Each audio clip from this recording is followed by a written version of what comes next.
Во општина Кочани се регистрирани неколку депонии на кои граѓаните можат да го депонираат шутот и другиот тврд отпаден материјал. Нив редовно ги одржува општината, а инспекцијските органи секојдневно вршат надзор над истите.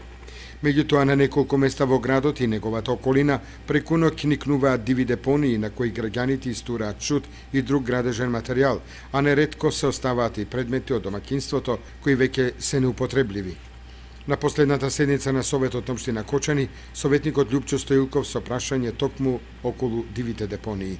Дивата депонија што е над фабриката на вода, во последно време нагло се забележува таму доста шут фрлано, отпад и така натаму, значи препорака да се помине со машини кои ќе има можност тоа да се среди и да се поведе малку повеќе контрола за да се спречи тоа, бидејќи навистина ја наградува целата слика. Најлошо е па што и фабриката за вода што треба да не е символ на чистина се наоѓа баш таму. Градоначалникот на општина Кочани Радко Димитровски во одговорот на советничкото прашање истакна.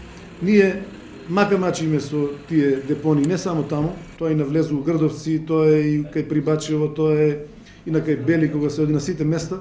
Постојано нашите служби се у активност и повторно ќе ги чистиме.